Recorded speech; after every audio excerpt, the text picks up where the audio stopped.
Hey guys, Russ from Willie's Firewood here. Let's talk chainsaws. This ought to be fun. So as you can see, I'm not very brand specific. I've got a Husqvarna 340, a Steel 290, and a Shindawa 600SX on the back of the tailgate right here. Let's talk about them. So if you're just getting started with firewood, you haven't run a saw before, you don't have a lot of experience, something like this 340 right here, this is a 40cc saw. It comes standard, if you can see right here, with a low kickback chain. That's going to keep that bar from hopping back at you. Has a chain brake and all the safety features. Easier starting is going to come via the primer and the choke. So this is your typical homeowner's saw. Now, I know what you guys are thinking. It's tiny, it's not going to do anything. This little saw is actually really impressive, and we'll run it in just a little bit so I can show you. But you say, Russ, I've run a chainsaw before. I don't want a little homeowner saw. I want something different. Well, let's step up a size. This is a Steel 290. AKA Farm Boss, or equivalent of what the Farm Boss used to be.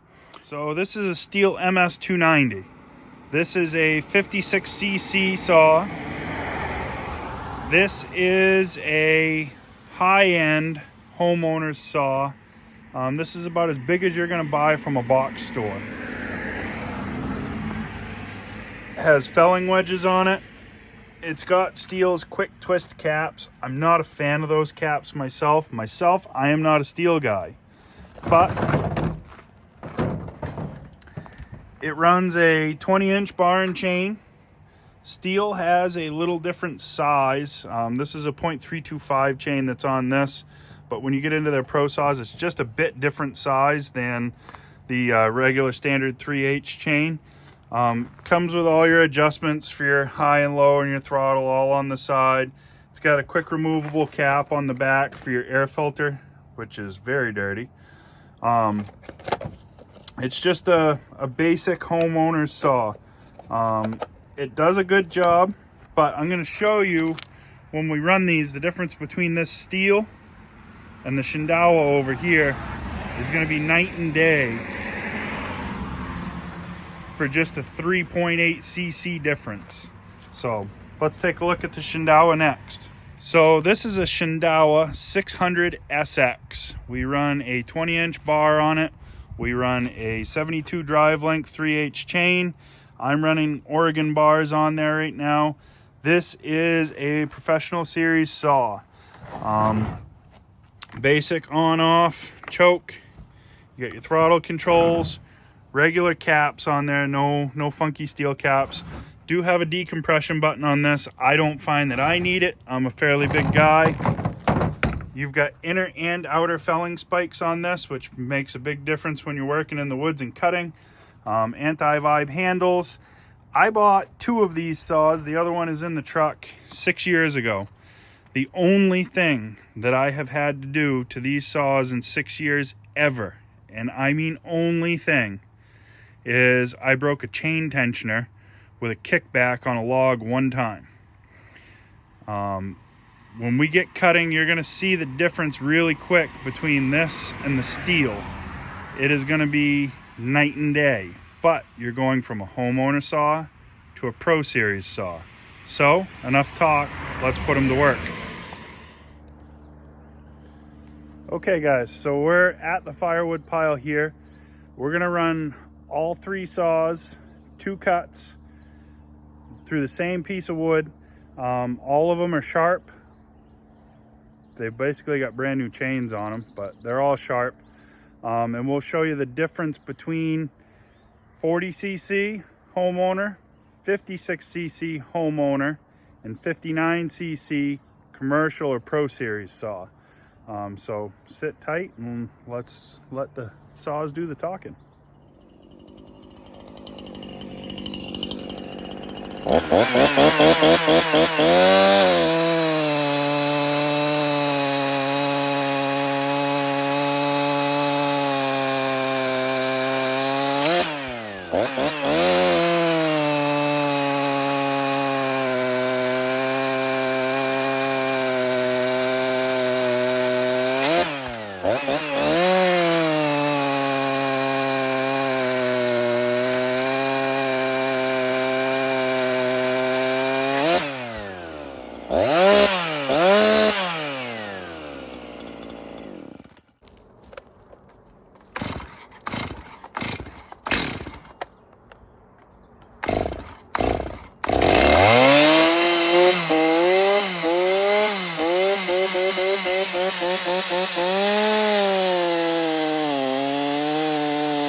So I ran an extra cut with the Shindao. I got stuck on a knot right there, but you can definitely see the difference. So I don't have a scale, but I can tell you for certain that the steel is the heaviest of the three saws.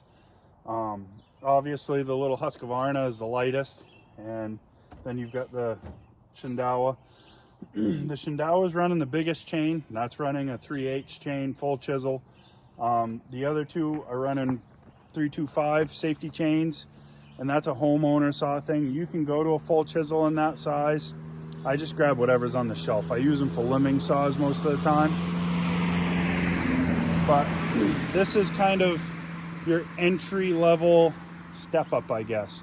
You've got a small homeowner saw at the end with the Husqvarna. You've got a bigger homeowners, or the biggest homeowners saw. And then you've got the equivalent size and a pro saw with the Shindao. And it's pretty easy and evident to see just the cut difference in speeds between them. So I just wanted to take a minute and show you guys, because I know a lot of you guys might be wondering, well, what do I want to get for a saw? Now, keep in consideration, this 60cc saw that I'm running right here is still 12 cc's smaller than what Gramp runs most of the time with his 372. So his 372 is going to be considerably quicker than that. I am going to send one of my Shindao saws out to get it decked and ported. That should put it kind of right in line with the 372. And we'll do a comparison once that happens, and bring them back. But if you guys like this kind of thing, give a like, thumbs up, comment, subscribe. We'd love to see you back for more videos. And in the meantime, stay safe and keep cutting, guys.